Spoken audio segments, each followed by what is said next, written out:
Ratio and proportions के part 4 में हम देखेंगे कुछ हाई लेवल के क्वेश्चंस को और जानेंगे उन्हें हम कैसे सॉल्व करते हैं। तो चलिए स्टार्ट करते हैं आज की वीडियो।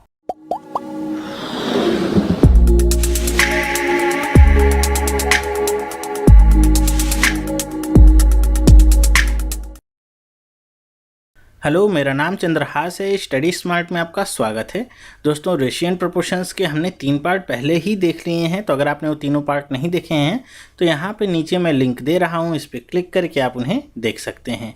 अगर आप मोबाइल पे हैं तो यहाँ आपको कॉर्नर में लिंक मिल जाएगा, जिस पर क्लिक करके आप वो तीनों पार्ट्स देख सकते हैं।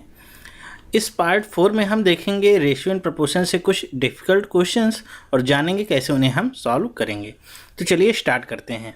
पहला क्वेश्चन लेते हैं, क्या है? 2 alloys A and B are composed of 2 basic elements. The ratio of the composition of 2 basic elements in the 2 alloys are 5:3 and 1:2 respectively. मतलब कह रहे हैं कि 2 alloy हैं आपके, एक तो है A, दूसरा क्या है B, और ये दोनों alloy 2 बेसिक एलिमेंट से मिलके बने हैं। अब उस बेसिक एलिमेंट का यहाँ पे नाम नहीं दिया है, ये पता है कि 2 बेसिक एलिमेंट्स से ये दोनों एलॉय मिलके बने हैं। और उनकी कंपोजिशन क्या है? ए में क्या है 5:3 और बी में क्या है 1:2। A new alloy x is formed by mixing the 2 alloys A and be in the ratio 4:3। कह रहे हैं कि एक नया एलॉय एक्स बनता है, जो कि ये जो पहले से ही 2 एलॉय बने हैं इन दोनों को मिलाने पे बनता है। और इनको किस रेशियो में मिलाया जा रहा है? 4:3 के रेशियो में मिलाया जा रहा है। What is the ratio of the composition of the 2 basic elements in alloy X? कह रहे हैं कि आपको जो बेसिक एलिमेंट्स 2 हैं उनका रेशियो बताना है कि ये जो नया आपका एलॉय बन के आया है इसमें जो बेसिक एलिमेंट्स हैं उनका रेशियो कितना है। तो चलिए स्टार्ट करते हैं। कैसे हम करेंगे? सबसे पहले तो हमको क्या पता है कि हमको पता है कि एक आपका एलॉय है क्या A, और दूसरा आपका एलॉय कौन सा है B। अब एलॉय ए में बेसिक जो 2 एलिमेंट्स हैं हम यहाँ पे चलिए ले लेते हैं। एक एलिमेंट मान लीजिए x है और दूसरा क्या है y। तो इसमें इसका कंपोजिशन कितना है x और y का? ये 5:3 में है। और इसी तरह y में x और y का क्या कंपोजिशन है? 1:2। अब कह रहे हैं कि a और b को मिला दिया गया, कितने रेशियो में? A:B को मिला दिया गया 4:3 के रेशियो में। तो एक नया आपका एलिमेंट क्या निकल के आता है? X। तो आपको बताना क्या है? 4:3 तो पता है कि A और B का रेशियो है, लेकिन आपको बताना क्या है कि X और Y का इस 4:3 में क्या रेशियो होगा। तो इतनी बात तो आपको समझ में आ गई है। तो चलिए देखते हैं हम कैसे देखते हैं कि यहाँ पे आपको पता है कि x जो एलिमेंट बना है उसके टोटल पार्ट्स कितने होंगे? 4 और 3। अगर टोटल पार्ट्स देखा जाए तो x के कितने होंगे? 7 पार्ट्स होंगे, ठीक है। या समझ लीजिए कि 7 ग्राम है x, ओके। तो इसमें a कितने ग्राम होगा? तो a की मात्रा कितनी होगी? 4 ग्राम, और b की मात्रा कितनी होगी? 3 ग्राम, ठीक है। तो 4 ग्राम A होगा और 3 ग्राम क्या होगा? B होगा। लेकिन ये 4 ग्राम किसका होगा? इसमें x और y का रेशियो कितना होगा वो हमको इस इक्वेशन से पता चलेगा। चलिए निकाल लेते हैं। हम A के लिए निकालते हैं, ठीक है। फॉर A यहाँ पे मैं लिख देता हूँ। A के लिए निकालते हैं कि A में x वाला कितना मौजूद है। तो हमको पता क्या है कि टोटल पार्ट कितना है? 8 पार्ट है, और x वाला कितना है? 5। तो कितना हो जाएगा इसमें? 5/8, और 5/8 का क्या होगा? हम 4 ग्राम निकालते हैं, तो गुणे में क्या कर देंगे? 4 ग्राम। तो टोटल पता चल जाएगा कि x वाला जो कि A से लिया गया है x, वो कितने ग्राम होगा इसमें सम्मिलित। तो यहाँ पे काट देते हैं, 2 बार कट जाएगा, कितना आ जाएगा? 5/2 ग्राम x होगा, ठीक है, A से। ठीक इसी तरह अगर हम y के लिए निकालना चाहें, ये x की वैल्यू आ गई, y निकालना चाहें A में, तो कितना आ जाएगा?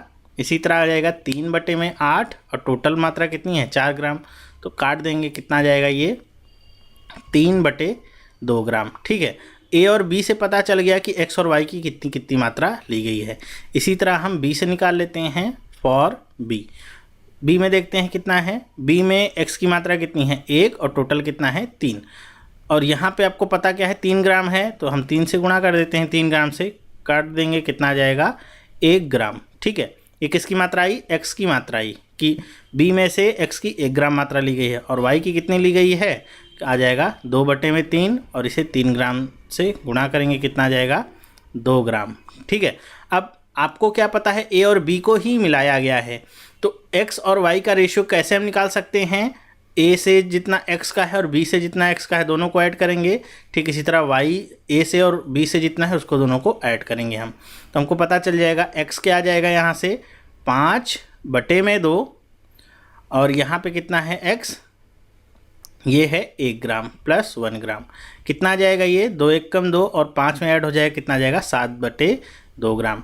और y कितना आ जाएगा, y देखते हैं यहाँ से कितना है 3/2 ग्राम आ गया, 3/2 ग्राम प्लस 2 ग्राम यहाँ पे है 2 ग्राम, ऐड करते हैं इसको 2 गुणे 2 कितना हो जाएगा 4, 4 तियाँ 7/2 ग्राम। हमको x और y का रेशियो निकालना है तो डिवाइड कर देते हैं। देखिए 7/2 ऊपर भी है, 7/2 नीचे भी कट गया, कितना गया 1/1। तो आंसर क्या हो जाएगा आपका, x और y का रेशियो एलिमेंट x में कितना होगा, या जो भी एलॉय निकल के आया है x उसमें कितना होगा, तो x और y या जो भी दो बेसिक एलिमेंट हैं क्या आ जाएंगे 1:1 के रेशियो में मौजूद होंगे। मतलब जितनी मात्रा x की होगी उतनी कितनी किसकी होगी, y की होगी। आई होप आपको समझ में आया होगा। इस तरह के क्वेश्चंस अगर आएंगे तो आपको इसी तरह करना है। हालांकि डिफ़िकल्ट क्वेश्चंस तो होते हैं, थोड़ा इनको समझने में ही टाइम लगता है पढ़ के, लेकिन ईजिली आप कर सकते हैं, बहुत ज़्यादा टफ नहीं है, कोई कैलकुलेशन इतनी स्ट्रांग नहीं है। चलिए दूसरे क्वेश्चन पे चलते हैं। दूसरा क्वेश्चन क्या कह रहा है, the ratio of marks obtained by Vinod and Basu is 6:5 if the combined average of their percentage is 68.75 and their sum of the marks is 275. Find the total marks for which exam was conducted. कह रहे हैं कि विनोद और बासु के जो marks आए हैं उनका रेशियो कितना है, 6:5 का रेशियो है उनके मार्क्स में। कह रहे हैं कि अगर उनका कंबाइंड एवरेज परसेंट निकालते हैं, ठीक है, एवरेज नहीं, जो भी मार्क्स आए होंगे उनका परसेंटेज का अगर एवरेज निकालते हैं तो वो आता है 68.75। कह रहे हैं कि दोनों के मार्क्स को अगर हम जोड़ दें तो आ जाता है 275। तो आपको बताना क्या है कि कितने नंबर का टोटल पेपर हुआ था। ओके, आई होप आपको समझ में आया होगा। तो चलिए चलते हैं, देखते हैं कैसे करेंगे हम इसे। देखिए इसे हम एक तो कर सकते हैं रेशियो से। कैसे, देखिए आपको पता क्या है कि विनोद और बासु के मार्क्स का यहाँ पे रेशियो दिया गया है, विनोद एंड बासु का रेशियो कितना दिया गया है 6:5। तो विनोद के मार्क्स हम मान सकते हैं कितने हो जाएंगे 6x, मतलब इसे इसका प्रपोर्शन होगा भाग, और ये क्या हो जाएगा विनोद बासु का कितना हो जाएगा 5x। और हमको टोटल दे दिया गया है कितना है 275। तो ये तो पता चल जाएगा क्या कि 6x और 5x को जोड़ेंगे तो किसके बराबर हो जाएगा 275 के, क्या आ जाएगा 11x बराबर 275। तो x की वैल्यू कितनी आ जाएगी 275 बटे में 11, काटिए 11 दूनी 22 और 11 पच्चे 55, कितना आ गया x की वैल्यू आ गई 25। ओके, x की वैल्यू को यहाँ पे आप रख दीजिए तो वासु के कितने मार्क्स आ जाएंगे, नहीं सॉरी विनोद के कितने मार्क्स आते हैं 25 गुणे में 6 कितना होगा 150, और बासु के कितने आते हैं 25 गुणे में 5 125। ओके, ये इनके मार्क्स आ गए कि ये इनको मार्क्स मिले हैं। तो आपको क्या पता है इनके मार्क्स का परसेंटेज का एवरेज पता है, तो हम इनके मार्क्स का एवरेज निकाल लेते हैं, वही क्या होगा इसके परसेंट के बराबर होगा। तो मार्क्स का एवरेज निकालिए, क्या आ जाएगा 150 प्लस 125 और बटे में 2, ऐड करेंगे तो दोनों की कितने आएंगे। तो आपको पता है कि दोनों का एडिशन आपको 275 दिया गया है, आप बटे में 2 करिए, काटिए 2 1 कम 2, 2 3 6, 2 7 14 और 2 5 10, कितना आ गया 137.5 मार्क्स हैं। और आपको पता क्या है कि ये इसके एवरेज के बराबर होंगे, क्योंकि ये भी क्या है इनके मार्क्स के एवरेज का परसेंटेज है। ओके, तो ये बराबर क्या आ जाएगा 68.75%। तो अगर 137.5 इक्वल टू 68.75% है तो 100% इक्वल टू क्या होगा, तो आप कैसे निकाल सकते हैं इसे 100%, और यहाँ पे रख दीजिए x, गुणा करिए, क्या आ जाएगा 137.5 इंटू में 100 अपॉन में 68.75। ओके, अब ये जो वैल्यू आएगी यही आपको मार्क्स दे देगा कितना नंबर का वो एग्ज़ाम हुआ था। आई होप आपको समझ में आ रहा होगा। चलिए देखते हैं कैसे करेंगे इसे। 25 से अगर हम काटें तो कट जाएगा ये, देखते हैं 25 दूनी कितना होगा 50, 18 बचेगा, एक हो जाएगा 187, 25 7 175, 12 बचेगा 25 5 125, 2.75 में पूरा कट गया, और 25 गुणे में 4 ये पूरा कट जाएगा। ठीक है, फिर से इसे हम 25 से काटते हैं तो कितनी बार में कट जाएगा, ये लगभग 0.11 टाइम्स में कट जाएगा। और ये कितनी बार में कटेगा देखिए, तो ये आपका कटेगा 25 पंचे 125 और 25 पंचे 125 55 बार में। ठीक है, पॉइंट है यहाँ पे 2 में। अब इसे हम चाहें तो काट सकते हैं, कितनी बार में कटेगा ये 11 पचे 55 और एक पॉइंट है तो ये हो जाएगा 50। 50 गुणे में 4 करेंगे, कितना आ जाएगा 200 नंबर। ध्यान रखिएगा 200 नंबर आया है, ये एक के लिए है। अगर आपसे पूछा जाएगा क्या कि आप दोनों के लिए जोड़ के बताइए, तो 200 200 कितना आ जाएगा 400 नंबर दोनों कर मिलाकर थे। ओके, तो अगर आपसे इंडिविजुअल पूछा जाता है कि टोटल एक के लिए कितना था, तो वो था 200। अगर दोनों के लिए पूछा जाता है टोटल मार्क्स कितना था, तो होता 400। अब ये जो कैलकुलेशन की, इसे आप एक लाइन में भी कर सकते थे, कट कर सकते थे, अगर थोड़ी सी आपकी कैलकुलेशन स्ट्रांग होती तो। कैसे करते देखिए, यहाँ पे लिखा हुआ था 137.5 इंटू में 100 अपॉन में 68.75। अगर आप इसे ध्यान से देखिए तो ये 2 बार में ही काट देगा इसे 68.75। क्यों? अगर 2 से गुणा करके देखेंगे तो ये आपको 137.5 ही मिलेगा। तो सीधे आप इसे 2 से कट कर सकते हैं, 200 आंसर तुरंत मिल जाता। तो एक तो इसे करने का तरीका ये था। इसे एक और तरीके से आप कर सकते हैं परसेंटेज का कॉन्सेप्ट यूज़ करके। उसे आप कैसे करेंगे देखिए, आपको क्या पता है कि उनका एवरेज मार्क्स का परसेंटेज कितना है 68.75, तो ये आपको पता है। ठीक है, आई होप ये समझ में आ रहा होगा आपको। ये परसेंट में आपको दिया गया है। और उनका क्या पता है, टोटल मार्क्स पता है 275। ओके, तो यहाँ पे हमने एवरेज निकाला है, तो इसका भी हम एवरेज निकाल देते हैं। तो 2 से भाग देंगे 275 को, कितना आ जाएगा 137.5। मतलब इतना पूरा पार्ट आपको करने की कोई भी ज़रूरत नहीं थी। आपका क्वेश्चन सीधे यहाँ से स्टार्ट होता, ये जो हमने किया है। ओके, तो 2 लाइन का ही ये क्वेश्चन हो जाता। तो 100% बराबर क्या होता, x, बाकी का काम आपने किया ही है। तो अगर परसेंटेज का कॉन्सेप्ट आपको पता है तो वहाँ से आप केवल 2 लाइन में ही इसे सॉल्व कर सकते थे। आई होप ये आपको समझ में आया होगा। चलिए चलते हैं तीसरे क्वेश्चन पे।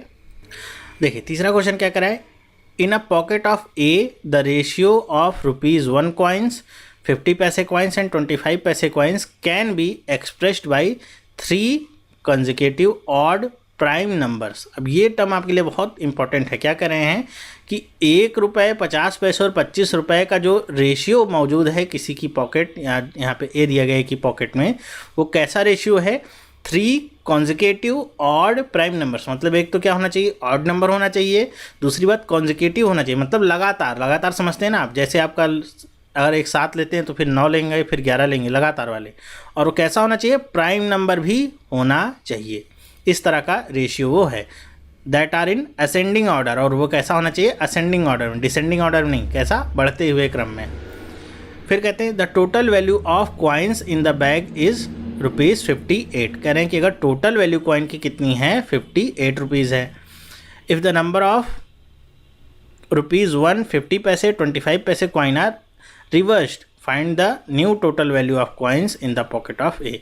कह रहे हैं कि अगर ₹1 50 पैसे और 25 पैसे कॉइन का जो नंबर है वो क्या कर दिया जाता है, रिवर्स कर दिया जाता है। ठीक है, बदल दिया जाता है, जो पहले था उसका ठीक उल्टा कर दिया जाता है। तो बताइए कि अब एक एक पॉकेट में कितने रुपए होंगे। तो आपको अगर ये पता चल जाए कि ₹1 का कॉइन कितना मौजूद है, 50 पैसे का कितना मौजूद है और 25 पैसे का कितना मौजूद है, तो आप क्वेश्चन को सॉल्व कर सकते हैं। ठीक है, या तो हम एक और अप्रोच लगा सकते हैं। चलिए देखते हैं कैसे करेंगे। सबसे पहले तो आपको क्या निकालना होगा कि ₹1 50 पैसे और 25 पैसे का रेशियो कितना है। तो ये आपको निकालना क्या है, 3 कॉन्जिकेटिव ऑड प्राइम नंबर्स है। तो आप अगर देखिए तो इसके लिए केवल एक ही कंडीशन सेटिस्फाई हो सकती है। कौन सी, 3, 5 और 7। कॉन्जिकेटिव ऑड नंबर्स भी हैं 3, 5, 7 और प्राइम नंबर्स भी हैं 3, 5 और 7। और साथ ही साथ क्या है, असेंडिंग ऑर्डर में ये मौजूद है। आई होप इतना समझ में आ रहा होगा आपको। ठीक है, और कोई भी नंबर आप लेते हैं, जैसे आप लेते हैं 5, 7 और 9। 9 पहली बात तो प्राइम नंबर नहीं होता है। ठीक है, और कोई नंबर आप ले लीजिए, चाहे आप लीजिए 7, 9 और 11। फिर से 9 आपका क्या है, प्राइम नंबर नहीं है। डिसेंडिंग ऑर्डर में आप नंबर ले नहीं सकते हैं। तो एक ही कंडीशन आपके सामने ये बचती है। अब आपको क्या पता है, ये इनका रेशियो पता चल गया और ये पता है कि इतना पूरा कितना है, ₹58 के बराबर होता है। अब हम इसे क्या करते हैं कि पैसे में ही कन्वर्ट कर लेते हैं, थोड़ा आसान कर लेते हैं। तो 1 रुपये में कितने पैसे होते हैं? 100 पैसे। और इसे हम क्या करते हैं? गुणा कर लेते हैं साथ साथ में ही। चलिए कैसे करेंगे देखते हैं कि 3 का गुणा किससे होगा? 100 से होगा, और ये कितना आ जाएगा? 3। और अगर हम वैल्यू की बात करें कितने रुपए में हो जाएगी, तो उसे हम ले लेते हैं x। ओके, इतनी बात आपको समझ में आई। प्लस में 5 का गुणा किससे होगा? 50 से, तो 50 गुणे में 5x, प्लस में 7 गुणे में 25, तो 25 गुणे 7x, और ये बराबर किसके हो गया? 58। अब ये मत सोचिएगा रेशियो प्लस में कैसे कन्वर्ट हुआ, हमने इनकी वैल्यूज़ निकाल ली है ताकि हमको x की वैल्यू पता चल सके। अब इसे सॉल्व करिए, कितना आ जाएगा? 300x प्लस 250x प्लस 25 गुणे में 7 कितना होता है? 175x बराबर में 58। इसे ऐड कर लीजिए, 300 और 250 कितना हो जाएगा आपका? 550। 550 में आप 175 और ऐड करिए, तो 550 में 175 आप और ऐड करेंगे, सॉरी यहाँ पे 58 नहीं होगा, ये भी आपका 100 से गुणा होगा, तो ये कितना हो जाएगा? 5800। क्यों 100 से गुणा हुआ है? क्योंकि हमने सबको पैसे में ही कन्वर्ट किया है। तो आपको 550 में 175 ऐड करने थे, कितना हो जाएगा? 725x बराबर में कितना आ जाएगा? 5800। तो x की वैल्यू कितनी आ जाएगी? 5800, और बटे में कितना? 725। चलिए कट कर लेते हैं इसे, 25 से कट करते हैं, 25 दूनी 50, 22 बचेगा, क्या हो जाएगा? 225, 9 बार में कट हो जाएगा। और 58 को कट करते हैं, 25 दूनी 50 होगा, 8 बचेगा 80, 25 तियाँ 75, 5 बचेगा, 25 दूनी 50। अब 232 बटे में 29 बचाए, देखेंगे कटेगा कि नहीं कटेगा। अगर कटना भी होगा अगर इसे 29 से, तो ये 8 बार में कटेगा, क्योंकि 8 में 9 का गुणा करेंगे तभी यूनिट डिजिट यहाँ पे 2 आने वाली है। तो चलिए देख लेते हैं कि 8 बार में कटता है कि नहीं। तो ऐसे नहीं हम करेंगे कि 29 को 8 में गुणा करेंगे, हम देख लेते हैं, इसे मान लेते हैं 30 होगा।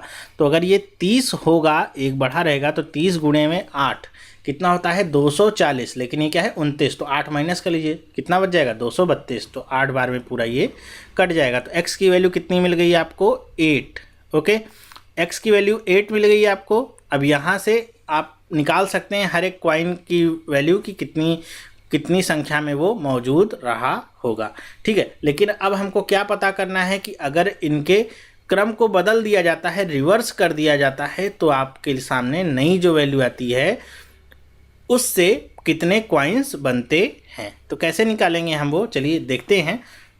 अब इस क्रम को हम बदल देते हैं। अब 1 रुपये 50 पैसे और 25 पैसे में अनुपात कितना हो जाता है? 7:5:3 में हो जाता है। तो टोटल कॉइन्स हम निकाल लेते हैं कि कितनी संख्या में वो मौजूद होंगे। और यहाँ पे हमको x की वैल्यू भी पता है, x का गुणा कर देंगे तो ये जो टोटल वैल्यू थी ये हमको आ जाएगी। तो कैसे करेंगे हम? अब 7 का गुणा करना होगा 100 में, तो 100 गुणे में 7x प्लस 5 तो ऐसे ही रहेगा, तो 50 गुणे में 5x प्लस 25 का गुणा किस में करेंगे हम? 3x में। ओके, तो कितना आ जाएगा ये? 700x plus 250x plus 25 तियाँ 75x। जोड़ लीजिए, 700 और 250 कितना होगा? 950। 950 में 75 जोड़ेंगे कितना आएगा? 1025x। x की वैल्यू आपको पता है कितनी आ गई? 8 रख दीजिए। 1025 गुणे में 8 कितना आ जाएगा? 1000 को 8 से गुणा करेंगे कितना आएगा? 8000। 25 को 8 से गुणा करेंगे तो कितना आएगा? 200। तो कितना आ जाएगा? 8200। ध्यान रखिएगा पैसे में वैल्यू आई है, तो रुपए में अगर पूछा है तो आप इसे 100 से भाग दे दीजिए, तो कितना मिल जाएगा आपको? 82 रुपये। पैसे में पूछा है तो 8200 पैसे। ठीक है, तो इसी हिसाब से आपको करना होगा। आई होप आपको ये क्वेश्चन समझ में आया होगा। चलिए चलते हैं चौथे क्वेश्चन पे। चौथा क्वेश्चन देखिए, थोड़ा सा इंटरेस्टिंग है। क्या है? 2 candles of same height are lighted at the same time. The first is consumed in 6 hours and second in 4 hours. कह रहे हैं कि 2 सेम हाइट की कैंडल्स हैं जिनको एक साथ जलाया गया है। ओके, और पहली जो आपकी कैंडल है वो 6 घंटे तक चलेगी, और जो दूसरी है वो 4 घंटे तक चलेगी। मतलब 6 और 4 घंटे में दोनों एकदम ख़त्म हो जाएंगी। कह रहे हैं कि assuming that each candle Burns at the constant rate in how many hours after being lighted the ratio between the first and second candles become 2:3। यानी कि अगर दोनों का जो बर्निंग रेट है वो कांस्टेंट है, मतलब जितने से पहली कैंडल जलना शुरू हुई थी जितने रेट से, उतने ही रेट से आखिरी तक जलेगी, और दूसरे के साथ भी यही कंडीशन है। तो आपको बताना क्या है कि कितने घंटे जलाने के बाद उनके जो पहले ही और दूसरे कैंडल के बीच का जो हाइट का रेशियो है वो कितना हो जाएगा, 2:1 हो जाएगा, ये आपको बताना है। तो कैसे करेंगे इस क्वेश्चन को, चलिए देखते हैं। मान लेते हैं हम एक कैंडल क्या है ए और दूसरी कैंडल क्या है बी।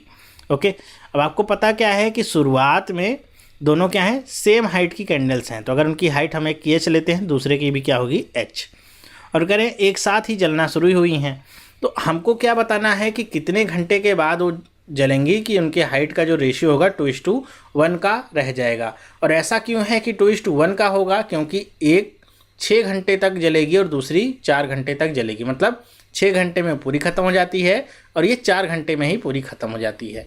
ओके, तो कैसे करेंगे इसे हम, आपको पता क्या है कि एच और एच तो उनकी शुरुआत में इनिशियल हाइट होगी ही, तो हमको इसमें से कुछ हाइट घटानी पड़ेगी क्योंकि दोनों जल रही हैं। तो कितनी हाइट हम घटाएंगे, आपको पता होना चाहिए कि ये हाइट जो होगी वो घटती किस हिसाब से जाएगी, जितने टाइम वो जलेगी।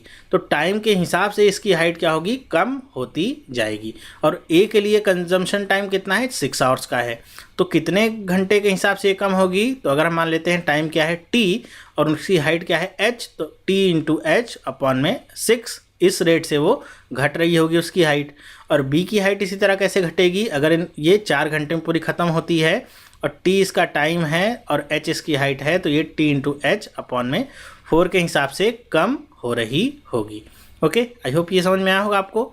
तो एक्चुअल में जो इसकी हाइट कम हुई होगी वो कितनी हुई होगी, इतनी इस हिसाब से तो कम हो रही है, लेकिन इनकी टोटल हाइट में से घटाना पड़ेगा हमको। तो क्या हो जाएगा, एच माइनस में टी गुणे में एच बटे में 6, और ये रेशियो कितना है, एच माइनस में टी गुणे में एच बटे में 4, और यही आपको क्या दिया गया है, 2:1। यहाँ से आपको टी की वैल्यू को निकालना होगा। अब यहाँ पे अगर हम दोनों तरफ से h कॉमन ले लेते हैं तो h अपने आप ही कट जाता है। देखिए h अगर हम कॉमन ले लेते हैं तो क्या बचेगा, 1 - t/6 अपॉन में, यहाँ से भी h कॉमन ले लेते हैं तो क्या बचेगा, 1 - t/4, और ये क्या हो जाता है, 2:1। h और h क्या हो गया, कट हो गया। अब इसको आप क्रॉस मल्टीप्लाई कर लीजिए, देखिए आंसर क्या मिलता है आपको। अब केवल t बचा हुआ है और एक ही इक्वेशन होगा तो आंसर मिल जाएगा। तो क्या होगा, 1 से मल्टीप्लाई होगा तो 1 - t अपॉन में 6 ये बचेगा, और ये क्या होगा, 2 - 2t अपॉन में 4। तो 2 इसे 2 टाइम्स कट कर देगा, t/2 बचेगा। अब t वाले को एक तरफ कर लीजिए और जिसमें वेरिएबल नहीं उसे एक तरफ आप कर लीजिए। तो अगर t/2 को दूसरी तरफ हम ले जाते हैं तो ये क्या हो जाएगा, t/2 माइनस में t/6 इक्वल्स 2 - 1। ठीक है, तो यहाँ से आप 6 को क्या ले सकते हैं, एलसीएम ले सकते हैं। तो ये आपका क्या मिल जाएगा, नीचे 6 हो जाएगा और ये ऊपर क्या होगा, 3t माइनस में t और बराबर में 1। ओके, 6 को दूसरी तरफ मल्टीप्लाई कर लीजिए और यहाँ से 3t में से एक t घटाएंगे, 2t बराबर क्या आ जाएगा, 6। तो t की वैल्यू क्या आ जाएगी, 3। तो ये आपको पता चल गया टाइम कितना लगना है, 3 घंटे के बाद इनका रेशियो क्या हो जाएगा, 2:1 का हो जाएगा। इसमें मेन बात क्या थी कि यहाँ पे आपको 2 कैंडल्स जो दी गई थी, दोनों की हाइट तो सेम थी। इनिशियल में दोनों की हाइट क्या थी, सेम थी।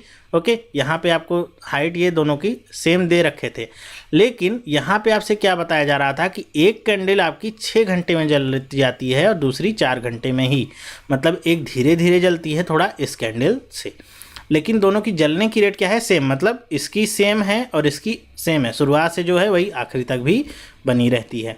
तो आपको ये बता रहे हैं कि कितने समय के बाद इनकी जो हाइट का रेशियो है वो 2:1 का हो जाएगा, ये आपको निकालना था। तो आपको क्या निकालना था, यहाँ पे वो टाइम निकालना था जब ये 2:1 में बनेगा। तो कैसे निकाल सकते थे, टोटल हाइट तो आपको पता है कि क्या है, हमने मानी थी h है जो कि दोनों की होगी, लेकिन दोनों के घटने की जो दर थी वो अलग थी। तो उस दर से ही हमने इसे घटा लिया। जैसे इसके लिए हमने क्या किया, t × h अपॉन में 6 किया। अपॉन में 6 क्यों, क्योंकि 6 घंटे में पूरा खत्म हो जाएगा। और इसके लिए क्या किया, h - t × h अपॉन में 4। ठीक है, बस यही आपको समझना था, बाकी का काम तो आसान ही था।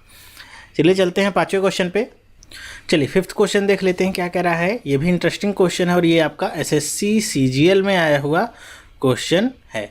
तो चलिए देखते हैं क्या कह रहा है। If the ratio of land and water on earth is 1:2, कि अर्थ पे लैंड और वाटर का रेशियो कितना दिया है, 1:2 का। And in the northern hemisphere it is 2:3, कि जो उत्तरी गोलार्ध है उसमें ये रेशियो कितना है, 2:3 है। What is the ratio of land to water in the southern hemisphere, आपको लैंड और वाटर का रेशियो साउदर्न हेमिस्फीयर में कितना होगा ये निकालना है। कैसे हम निकाल सकते हैं? सबसे पहले तो आपको समझना होगा कि जो हमारी अर्थ है वो टोटल 2 हेमिस्फीयर्स में डिवाइडेड है, ठीक है। एक क्या है आपका, ऊपर वाला होता है नॉर्दर्न हेमिस्फीयर और नीचे वाले को कहते हैं साउदर्न हेमिस्फीयर, ठीक है। तो और इसमें समझने वाली बात क्या होगी कि जो भी रिसोर्सेज हैं दोनों में आधे आधे बटे हों, क्योंकि दोनों ही इक्वल पार्ट्स में डिवाइडेड होते हैं। तो हम अगर निकाल लेते हैं यहाँ पे कि टोटल रिसोर्सेज कितने हैं तो हमारा काम चल सकता है। चलिए देखते हैं कैसे निकालते हैं कि लैंड और वाटर का रेशियो आपको पता है कितना, 1:2। तो यहाँ से अगर हम निकालना चाहें लैंड का प्रोपोर्शन कितना है तो वो आ जाता है 1x और वाटर का प्रोपोर्शन कितना है 2x। तो अगर हम टोटल निकालना चाहें लैंड प्लस वाटर तो ये कितना आ जाएगा, 2x + 1x 3x। तो 3x ये हमारा क्या है, टोटल रिसोर्स है, ओके। यही रिसोर्स बटा हुआ है नॉर्दर्न हेमिस्फीयर और साउदर्न हेमिस्फीयर में। तो हमको नॉर्दर्न हेमिस्फीयर के लिए तो दिया हुआ है रेशियो कितना है, 2:3 का। लेकिन ये 2:3 किसका होगा, टोटल 3x का नहीं, इसका जो 3/2 हिस्सा है उसी का। तो अगर हम देखें तो नॉर्दर्न हेमिस्फीयर में ये कितना होगा, 3x/2। 3x/2 क्यों किया, क्योंकि 3x/2 नॉर्थ में होगा और 3x/2 साउथ में होगा, दोनों मिला के ही फिर क्या आएगा, 3x आएगा। आई होप आपको समझ में आया होगा ये बात। अब ये 3x जो आया है ये क्या है कि नॉर्दर्न हेमिस्फीयर में इतना रिसोर्स मौजूद है और इसी का रेशियो आपको क्या दिया गया है, 2:3। तो आपको यहाँ पे अब नॉर्दर्न हेमिस्फीयर की अगर मैं केवल बात करूँ तो यहाँ पे लैंड और वाटर का रेशियो कितना दे दिया गया है, 2:3। तो यहाँ पे लैंड का अगर वॉल्यूम निकालना चाहे तो निकाल सकते हैं। कैसे, लैंड का वॉल्यूम क्या होगा, लैंड का प्रोपोर्शन कितना है 2, टोटल कितना है 5 और ये 2/5 किसका है, 3x/2 का। तो गुणे में कर दीजिए 3x/2, 2 से 2 कट गया, कितना बच गया, 3x/5। इतने वॉल्यूम में लैंड मौजूद है और वाटर क्या है, 3/5 इंटू में 3x/2। अब यहाँ पे देखिए 3 × 3 क्या हो जाएगा, 9x और 5 × 2 क्या हो जाएगा, 10। ये क्या आ गया, लैंड और वाटर किसका, साउथ नॉर्दर्न हेमिस्फीयर में जो मौजूद है लैंड और वाटर, उसका वॉल्यूम पता चल जाता है। अब ये क्या आ गया है, नॉर्दर्न हेमिस्फीयर में उत्तरी गोलार्ध में मौजूद लैंड और वाटर का वॉल्यूम, ओके। तो आप इसे यहाँ जो टोटल दिया गया है अर्थ का, इसमें से घटा दीजिए तो बचेगा क्या, साउथ वाला ही। तो हम क्या करते हैं, घटा लेते हैं इसमें से। तो इसमें से आप 3x/5 घटा दीजिए और इसमें से आप 9x/10 घटा दीजिए। देखिए कितना बचेगा, अब 5 × 5, 5 में से 3 जाएगा, क्या बचेगा, 2x/5। इसी तरह ये 10 दूनी 20, 20 में से 9 जाएगा, क्या बचेगा, 11x/10। तो ये क्या आ गया आपका, साउदर्न हेमिस्फीयर का वॉल्यूम आया है। ध्यान में रखिएगा ये आपका रेशियो नहीं आया। रेशियो कैसे आएगा, जब इनको आप डिवाइड करेंगे। तो इनको हम डिवाइड कर देते हैं तो 5 × 2, इसे कट करेगा और ये ऊपर 2 का गुणा हो जाएगा, x से x भी कैंसिल आउट हो जाएगा, 2 का गुणा ऊपर होगा, क्या हो जाएगा, 4/11।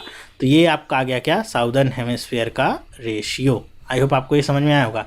हो सकता है कुछ लोगों को ये करने में प्रॉब्लम होती है, कई बार लोगों ने मुझसे पूछा है कि ये कैसे होता है, ओके। तो इसे आप अगर सिंपली करना चाहते हैं तो इसे आप लेवल कर लीजिए ABCD। कैसे कर सकते हैं इसे, A/B × D/C। बस इसी तरह आपको करना है और आपको आंसर मिलता है। तो आई होप आपको ये समझ में आएगा हमने कैसे किया। एक तो हमको क्या पता चल गया यहाँ से कि टोटल रिसोर्स कितना मौजूद है, 3x था। तो 3x तो टोटल था, नॉर्थ में कितना होगा वो 3x/2 और साउथ में कितना होगा 3x/2, ठीक है, क्योंकि दोनों बराबर होते हैं। फिर हमको नॉर्थ वाले में कितना मौजूद है लैंड और वाटर, उसका रेशियो दिया गया था, तो वहाँ से हम वॉल्यूम निकाल सकते हैं। तो हमने निकाल लिया 2/5 किसका, 3x/2 का और 3/5 3x/2 का। तो यहाँ से हमको नॉर्थ में मौजूद जो भी लैंड और वाटर उसका वॉल्यूम मिल गया। अब बाकी का बचा वॉल्यूम किस में होगा, साउथ में ही होगा। तो उसको हमने यहाँ से घटा लिया। घटाने के बाद जो भी वैल्यू मिलती है उसे हमने डिवाइड किया और हमको यहाँ पे क्या मिल गया, रेशियो कि लैंड और वाटर का क्या आ रहा है। आई होप आपको क्वेश्चन समझ में आया होगा। तो इस पार्ट में बस इतना ही। ये वीडियो आपको कैसा लगा मुझे कमेंट करके एक बार बताइएगा कि आपको पसंद आया कि नहीं। मैंने कोशिश की थी थोड़े हाई लेवल के क्वेश्चंस को लेने की, जिससे आपकी समझ में और बढ़ोतरी हो सके। तो वीडियो अगर आपको पसंद आया है तो इसे लाइक करना और शेयर करना अपने दोस्तों के साथ बिल्कुल भी ना भूलें। अगर आपने अभी तक चैनल को सब्सक्राइब नहीं किया है तो आज ही सब्सक्राइब करिए, जिससे मेरे द्वारा मिलने वाली डेली की जो वीडियोज़ हैं वो आपको रियल टाइम में मिलती रहें और कोई भी वीडियो आपसे छूटे नहीं। तो चलिए अब हम मिलेंगे नेक्स्ट पार्ट में। नेक्स्ट पार्ट में हम देखेंगे कुछ और क्वेश्चंस को। ये वीडियो देखने के लिए आपका बहुत बहुत धन्यवाद। तब तक के लिए have a nice day and bye.